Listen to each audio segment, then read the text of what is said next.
Hello everyone, welcome back to the channel. Today is gonna be the second part of a two-part series where I wanted to kind of talk about how I shoot my cinematic travel hiking videos. If you haven't seen part 1 yet, it's going to be up here. I think I finally remembered which side the cards of YouTube are on, so I think it's gonna be up here. In that video I kind of talked a bit about how I find these hikes and also more of the logistical side.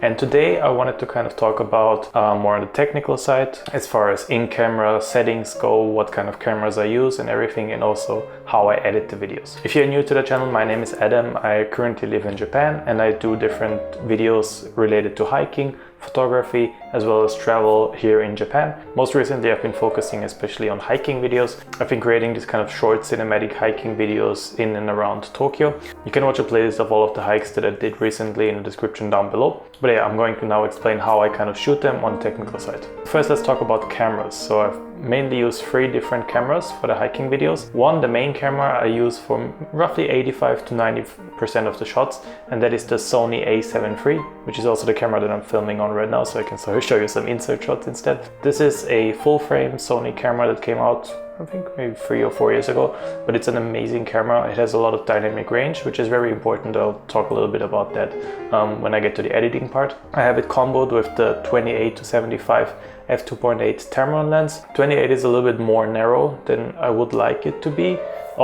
Sometimes I wish I would have a lens that could go all the way down to 24 millimeters or even 16 millimeters or something like that, which are very common travel and landscape lenses, but it does the job well, and especially for the price range. I believe the price for this lens new is at around $800 US, which beats out any other lens in that area that is made by Sony or by some other manufacturers. On the camera I use a Rode Video Micro, I believe that's what it's called. It's a shotgun mic. It has this kind of dead cat on top of it. And yeah, I use that to record kind of the ambient sound and also kind of the sound of me stepping. I also have an external recorder, but I found it to be kind of not necessary. So that's why I just used the shotgun mic on the camera, and it does a well enough job of recording everything in a clear sound. Next to the camera, probably one of the most important pieces of gear that I use for hiking is this. This is a variable ND filter made by KNF Concept, which I believe is a Japanese brand. This is the Nano X series. I believe it goes between 8 stops and then something 32 stops or something, so 8 to 32 stop ND filter. And the reason why I use that is because when I shoot with the camera, oftentimes I would have too much light coming in. If I want to shoot at kind of the filmmaking rule is shooting at double the frame rate of your shutter speed. No, double the shutter speed of your frame rate. That's what it is. So that's why I use this to kind of be able to shoot at 1/50th of a second, which is when I'm shooting at 24 frames per second. This thing only costs around $70 US, which is on the cheaper side for variable ND filters. There are some that are much more expensive. For example, the Peter McKinnon, I believe Polar Pro ND filter, that one costs around $300 US or something like that. And while that one is, I'm assuming, better, this one does a great enough job. It doesn't have any kind of vignetting or anything. What it does have, however, is a color cast. So when you're filming with this, what I found is that it tends to kind of color into the yellow and green, which is kind of annoying because you have to fix that in post. However, on the Sony a7 III, what it has a function where you can set the auto white balance. However, you can set the auto white balance to go into certain tints. What I do to kind of offset the green and the yellow that the filter creates, I set my auto white balance to blue and magenta. I think it has like a matrix, so I go, I believe 1.5 on blue and then 2 on magenta. And that way it kind of offsets the green and yellow that the filter creates and creates a more balanced picture. And if it's still a little bit green or yellow, then I will just fix it in post. Now the Sony is, as I said, for 85 to 90% of the shots. The other 10-15% are done on 2 cameras. One is my drone. This is the DJI Mavic Air. It's a bit of an older drone. It came out 2 years ago. In fact, recently DJI updated this model with the DJI Mavic Air 2. I think maybe 1 or 2 months ago. And I've been eyeing that camera, but what I like about this is that it's tiny. Look at this. I can actually fit this in my pocket if I wanted to, but it also really nicely fits into my camera backpack in kind of like the bottom slot, and it works really well. I haven't had any issues with it. Well, that's not true. I've had some issues with it where the GPS kind of didn't navigate and the thing crashed like 2 or 3 times, but it's still working like a charm. And yeah, it produces great enough images that I would say it's definitely a drone worth picking up. And yeah, again, it's tiny, it's light, So yeah, it's great for hiking, I would say. And then the other thing that I use is the DJI Osmo Action, also made by DJI. This is kind of a GoPro competitor. GoPro for a long time was kind of the only action cam maker that made semi-decent or decent action cams. But then the DJI Osmo Action came on the market, I believe 1 or 2 years ago or something like that. And yeah, I picked it up. It's a great little piece. It's very stable. It has kind of electrical stabilization. It's waterproof. And what I usually used it is I have it attached on my head with like a headband. And then when I do maybe like steeper hiking sections, for example, going down like rock climbing or hiking, I don't really want to have to carry around my tripod. So that's why I pack in the tripod, I said in the last video. And then I just film with this on my head. And then yeah, on the tripod side, I use a Manfrotto B3 Live something. I'll put it down below. I forgot what the exact name of it is.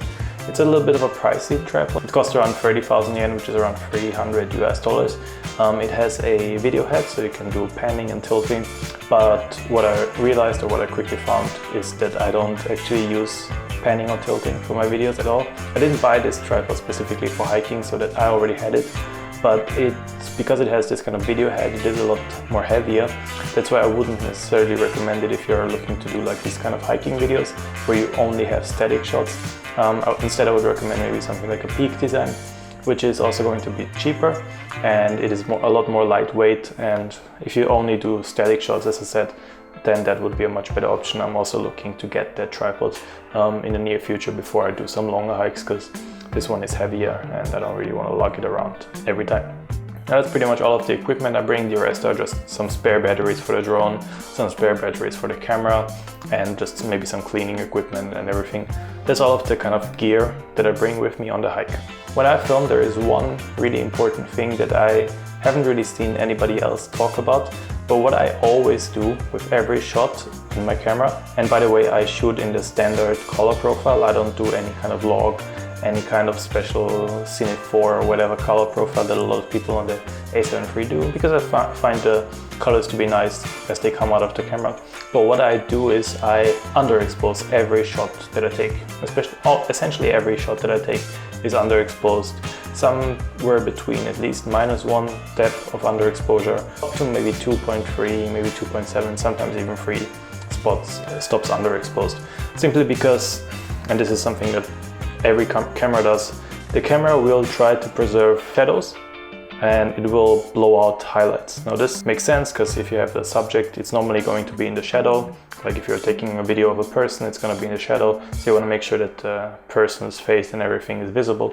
However, it becomes kind of an issue when you're doing like these hiking videos or nature videos, because what a camera can much more easily do is, if you're editing, the camera can recover shadows a lot more easier than it can recover highlights. So it kind of becomes an issue if you are shooting to expose for the shadows, then the highlights are blown out and you cannot recover any kind of detail in there. So that's why I always make sure to underexpose, because then, for example, the blue sky with clouds is nicely exposed, and yeah, maybe the foreground with the shadow is slightly underexposed, but again, you can easily recover that with a single slider. I'm gonna show you a little bit later on the editing side.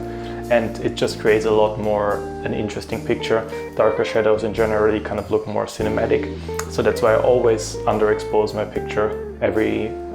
Essentially every shot of mine is underexposed to get a little bit more dynamic range out of the camera. And yeah, as far as choosing what to shoot, I've been kind of still experimenting. I try to search for beautiful landscapes, for kind of beautiful scenes, beautiful framing. That of course depends on what you're shooting. What works really well is if you have kind of shadows that frame yourself in front of maybe some kind of light source or something brighter, that kind of creates this natural framing. That's something that I like to use. But yeah, I'm still kind of experimenting in what I like.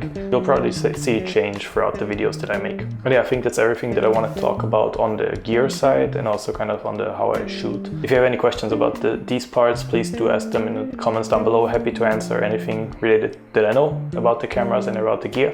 And yeah, I kind of wanted now to get to the editing part, where I kind of show you the timeline of my latest video, the Ibaraki hike. And yeah, I'm going to kind of show you how I edited the video. I'm going to show you my timeline and talk a little bit about the editing choices that I made. Let's go. Okay, I'm now on my PC and I'm going to show you how I edit my videos. Now, before I get to the editing, what I usually do is I separate the videos into 3 different folders. depending on the camera. Videos is all of the shots that I got with the A7 III, Osmo Action, everything that is gotten with the Osmo Action obviously, and then Mavic Air, everything that I got with the drone. And what I do first is I go through all of the different shots and I put them down on the timeline, for example like this. I will just drag them down together, audio and video, and then just kind of create a linear timeline based on that. What I usually do here a little bit is kind of already think about what kind of shots I want to follow each other, and also what kind of maybe drone shots should follow camera shots and everything. Kind of think of a little bit of an editing idea that I want to do. But yeah, basically it's just a linear kind of start to finish timeline, and I just put the clips on there. Now after I have done that, what I like to do, and I got the tip from Craig Adams, is I like to detach all of my audio files from the video files. The way I do this, I just select everything and then hit right click and I click unlink. Obviously it's already unlinked here, and that way I can move the video or the audio files without moving the video file. It becomes important because what I like to do, if I expand this, as you can see here, I like to fade the audio clips into each other. So all of the audio clips here kind of end and then fade out, and then the next one fades in. So the clip that before kind of fades in as the other clip is fading out. And this kind of creates a more natural flow of the audio, and it helps kind of guide people from one clip to another through the audio. Really helpful technique, and that's why I want to have the video clips detached from the audio, because if I wanted to, for example, move the audio a little bit further, and if it was still attached to the video, then it would also expand the video, and it's obviously not something that I want to do. That's why I detach all of the audio from the video, and then I create and then I do like this. So as you can see, these are all of the audio files that I made flow into each other. This is one of the most time-consuming part of the editing process, because I have to kind of check every audio file, make sure that it flows into the next one. Sometimes I like to underput like an audio file across multiple clips and everything, depending on if it fits or not. Yeah, usually for the drone shots, I like to use no audio, because I like that is usually the climax of the video. So that's why I keep here just a song that I've chosen, instead of having some kind of natural audio for that. Once I have all of the audio files kind of edited, that's when I get to color grading. And yeah, I basically just grade all of the clips separately depending on what they need. For example, this one needs a little bit of contrast, less highlights. What I often do is I boost the shadows, because as I mentioned, what I like to do is I preserve the highlights, and in that that creates deeper shadows. So if I want to bring a little bit more details back in the shadows, although I don't mind having complete black as well, like a silhouette style shot, that also looks great. But if I want a little bit more details, then I will usually bring out some shadows and also fix maybe some white balance. I don't know, yeah, I've done it. Usually white balance is pretty good. Sometimes white balance needs to be a little bit more fixed as well, maybe some saturation. Those are the basic things. I don't really do any kind of advanced color grading. Sometimes if a shot is where I see in a single shot that a color is kind of off, then I will work with the curves in Premiere, but normally just a basic color grade is good enough, because I try to get the colors good in camera rather than having to do a ton of color grading in post. So yeah, that's basically color grading. Going to obviously depend. I try to match the drone colors and the action cam colors and the camera colors to be as well matched as possible. Obviously different colors for different cameras, but yeah, try to match them as well as possible. And then once that is done, I go to the music. What I use is a music service called Artlist. Artlist is kind of a subscription service where you pay, I believe, $17 a month, and you get access to thousands of royalty-free songs. It's probably 10,000, I don't know how many there are exactly. But yeah, it has an easy search, and you can use these songs for personal projects as well as client projects. After you've downloaded them once as well, you can use them forever, which is a great service, so that's why I use that. Depending on the length of the video, I will usually insert 3 to 4 different songs. In this one I did 3. What I like to do is I like to have a soft song, kind of a soft piano theme maybe at the beginning, kind of guide the audience and kind of create a nice little beginning, soft beginning sound. Then what I like to do is I like to have sections where there's just no music. So what I do is I like to start with music, then I will have a short section where there's just no music. This is kind of more of an ASMR style video. Then I will usually choose a song that is very kind of dramatic, very strong for the middle section, which is also the kind of the climax of the video. Then I will go with maybe maybe like another calmer ASMR style with no music. And then for the final, I like to have like a kind of a warm, fuzzy, happy song, kind of, you know, hike is over, time to go home. But yeah, it kind of depends on the hike itself as well. If the drama is at the end, then I will obviously choose the drama at the end. But usually so far it's been mostly that kind of setup, with easy, then dramatic, strong, powerful, and then kind of warm, fuzzy, fuzzing out. And then yeah, in the last part of the edit, I just do kind of like detail edits. These are, for example, these little text elements that I add. And I also like to do kind of these little small joke edits. The reason for that is because I feel like if you only do the video in that kind of, you know, cinematic hiking, showing yourself in this beautiful nature, it can get a little bit kind of boring and repetitive, and it also seems a little bit pretentious, and it seems a little bit too kind of polished, too high class in a sense.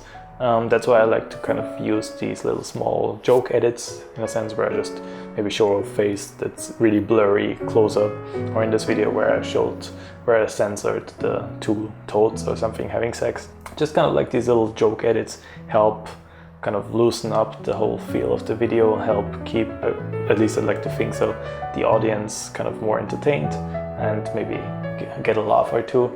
And that's why I like to insert these little small joke edits into the video. But I do that at the end to kind of already have the video, where I already have the video edited, and then I just kind of, yeah, insert those little jokes.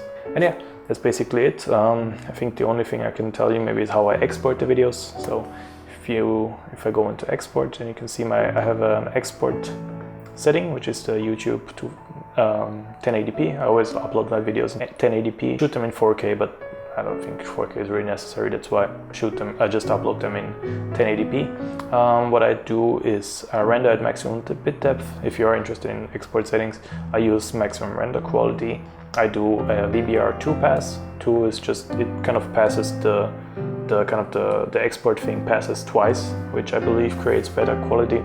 And now I don't know if this actually does anything, but I like to double the bitrate that the kind of standard YouTube setting is in Premiere, which would be 16. I'd like to double it just because I think it creates a nicer image. I don't know if it actually works. But yeah, you can definitely do something less as well, but I like to double it. Maybe it creates some better quality. And then yeah, I just export it, and that is it.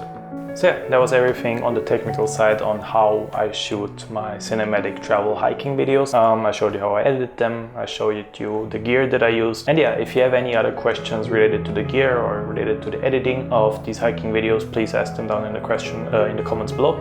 I'm happy to answer anything that you want to know. And yeah, as I said, from next week there's going to be hiking videos again, hopefully, because the rainy season right now I believe is in full swing, so it's raining almost every day, unfortunately. So yeah, but definitely once July comes around, there's gonna be hiking videos again. Looking to go out a lot more, looking to do some multi-day hikes as well. So yeah, if you haven't yet, I would recommend subscribing to stay tuned for those videos. And yeah, with that said, I hope you enjoyed today's video, and I'll see you in the next one. See ya.